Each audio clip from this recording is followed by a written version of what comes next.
Hello everyone, Nadia here, and we are half a month after we started the journey of sourdough starters. All right, I have learned so much in 15 days that I'm here today to share my experiences with you, to tell you how it has been these 15 days and see where I have ended up now. Because I come and tell you, go and watch 15 videos, but do you really want to do it? I don't think so. So let's start from the very beginning. I have been hearing about sourdough bread for a million years. I'm in a homemade community, so obviously in the homemade community, so many moms and families talk about, we make our own bread, we make sourdough, blah, blah, blah. But everybody explained it so badly to me. I'm a neurodivergent. I need everything like for dummies sometimes, okay? Especially when it comes to numbers and measurements and whatever. Just give me easy peasy. Nobody have come and told me, this is flour and water. That's it. And I will have been like, oh, well, I can do that. And I will have done this over a year ago, or maybe even more. But no, everybody was complicating with like, this is a mixture that you have to look after it and blah, blah, blah, blah, blah, fermentation. And you know, all of these scientific words. And I was like, I can't do this. I can't do it. But yes, I can. And now I'm going to tell you why. So for Mother's Day, which it was mid of March, today is the 1st of April, by the way, if you didn't know, I don't know when you're watching this, she came to me and she was like, I have a gift for you because I teach her 4 children. So she wanted to give me a gift, thanking me for doing that. And she gave me this exact jar filled up with her starter. Now, she didn't tell me anything. She didn't tell me her ratio. She didn't tell me what to do. She told me, I'm gonna send you a vlog, read it and then go on. Okay, so then there I was reading the vlog, so confused, so much information. I took it out of the fridge and started filling it, but because the jar was filled up to the top, I started dividing it. So by day 1 of filling, I have actually 4 jars because it was to be, I have 2 kids, so 1 for each of us, plus an extra one, which was this one with whatever was left on the container. Day 2 of feeding, we end up with 8. Day 3 of feeding came and I started crying because I knew I will end up the day with 16 jars. I was like, that's not happening. So then I start combining them.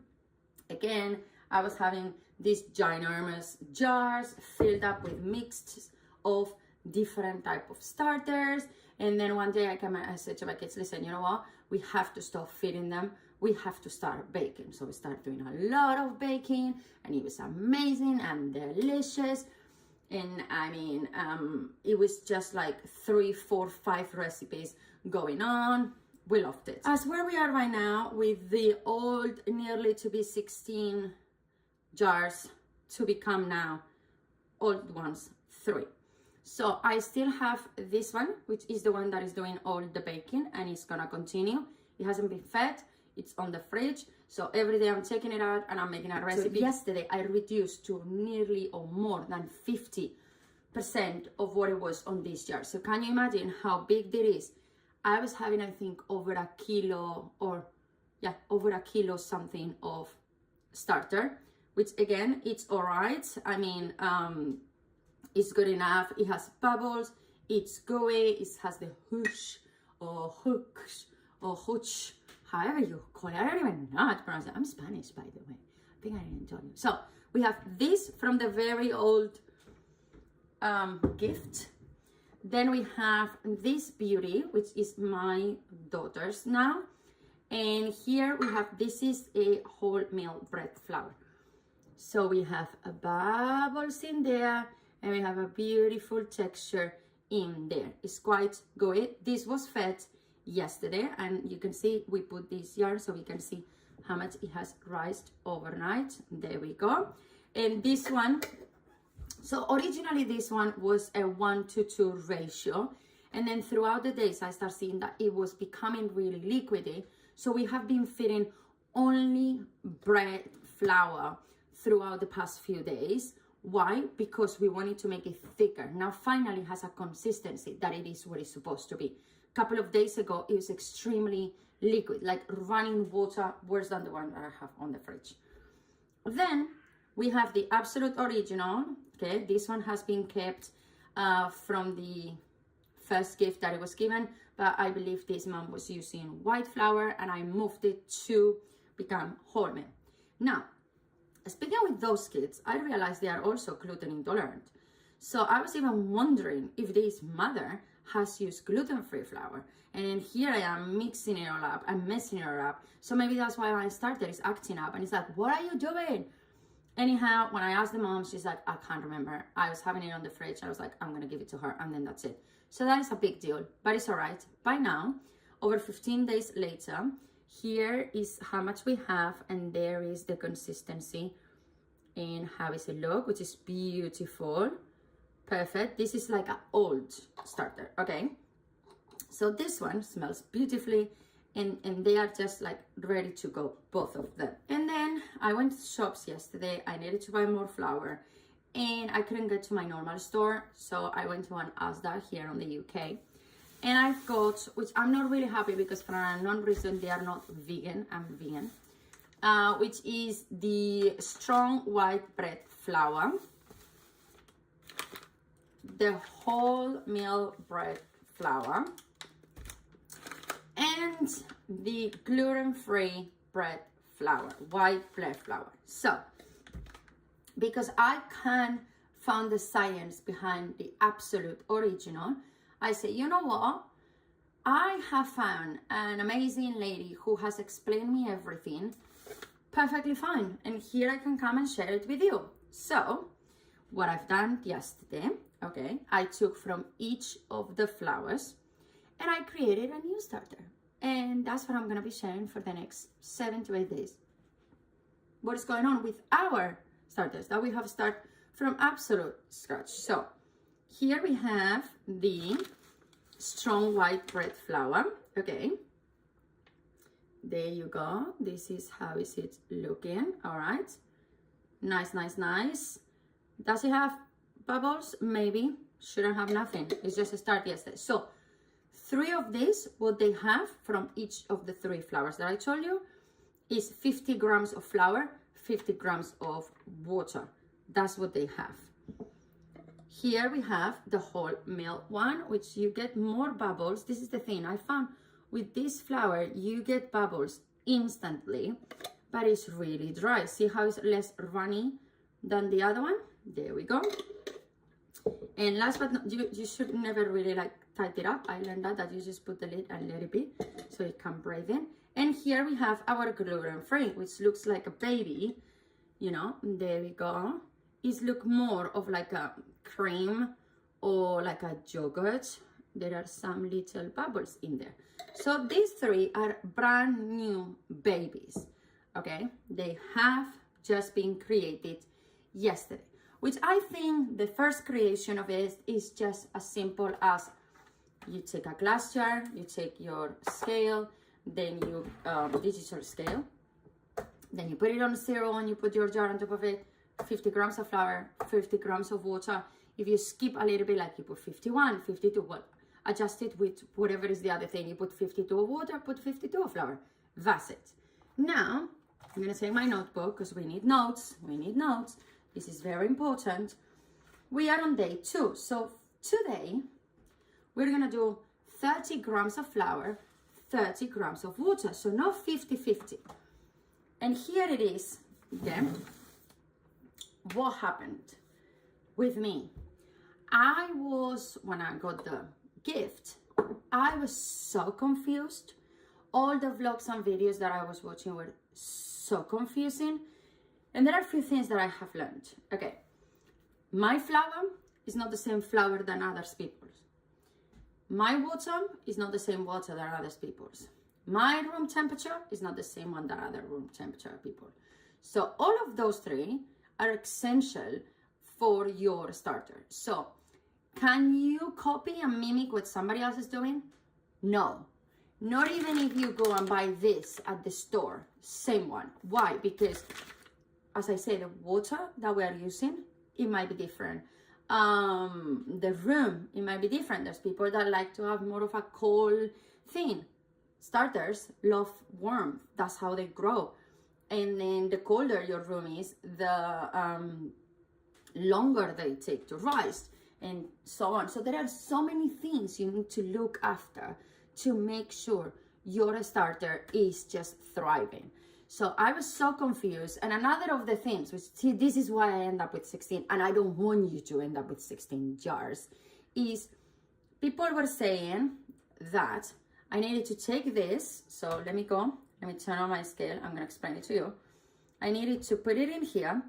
So if I go to my list, which I have a list, as a neurodivergent, I have a list of everything, because otherwise I forget. Okay, I forget what I told you 5 minutes ago. So imagine if I didn't do all of this. So first day, I make a list of how was the weight of every one of my jars in the house empty.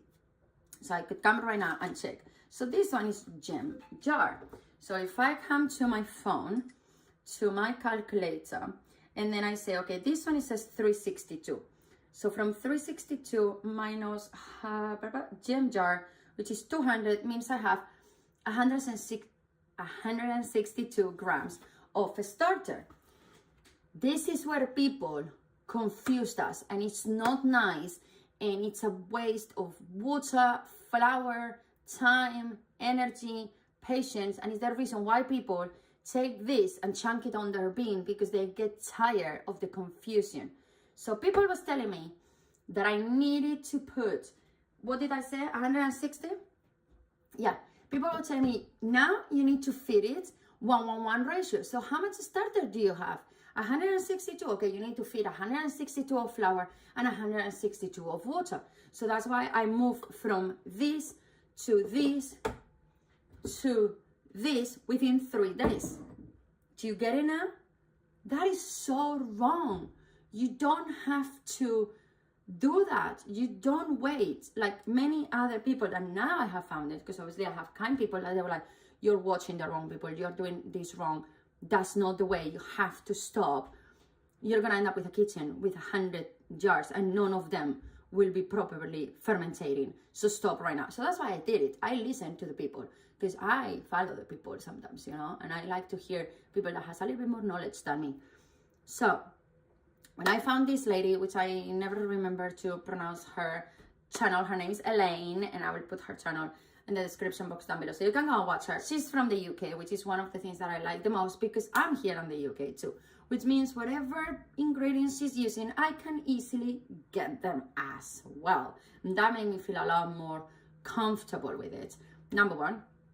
And number two, when she comes with all of this, you know, like step by step, I'm like, seriously? Is it that easy? I cannot believe it. Okay, so when you do the feeding, this is how it should look, okay? So you have your flour, your starter at the bottom, and your water, okay? Boom.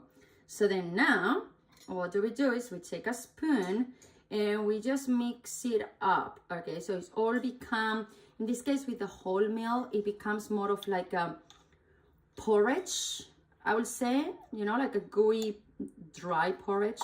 Because this flour, I'm telling you, is the most difficult one, but I'm not gonna give up. So once I've done that, I just shake it a little bit, because like that it becomes more even. And then I push up my yarn that I'm using here to see how is it going. All right, and then there we go, ready. Now I take the lid, I put the lid on the top, and that's it. And here I have a container full of water. So basically what I do is just this, and then I go and then I do the rest. So here I have the gluten-free one, which, remember, it was more like a yogurt. And last but not least, we have the white flour one, which again, really quickly, we are gonna come and mix it all up. You see, this one compared with the gluten-free is a lot more of like a thick cream. It's not much of a yogurt style as it is the gluten-free. And I'll take pictures of it, because right now I cannot show it to you like this on camera, but I'll take a picture. And as well, another thing which you should not be scared, you might find that on your white flour, even on your wholemeal, you start getting like black dots. That is absolutely normal. It happens to everyone for some unknown reason. It is unknown reason, but I don't know it yet because I don't remember it. It's something that the flour does.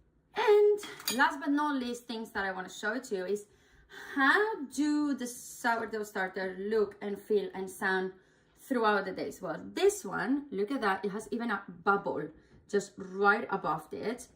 Before I talk more, I'm gonna take pictures because this is my own documenting. This is my own way of knowing what is going on and how is it looking. So this beauty is getting the picture of the day.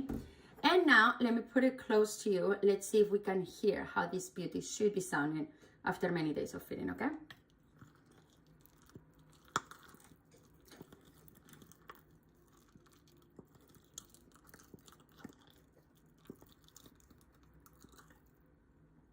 Did you hear that? Well, that is a happy starter.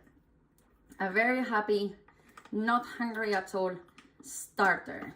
That's what it is. And I am just the happiest of them all. But that doesn't mean that I don't adore my 3 newborns. I was like, okay, the purpose of this was to do bread. And I'm not doing bread. What's going on? So here I am. This is a really small channel, as you can see. So what do I have to do? I don't have anybody to come and say, yeah, I have some kind people that has decided to comment on my reels, on my shorts, on my videos here, YouTube videos. So yes, but the fact that the other day I heard somebody saying, your discard is ready, like your starter is ready for baking. I'm gonna tell you what, it wasn't, and it won't be. And I'm gonna take it out of the fridge right now and show it to you what I mean. This is a wholemeal bread that I started 2 days ago. This has been on the fridge for over 24 hours. And this is how it is.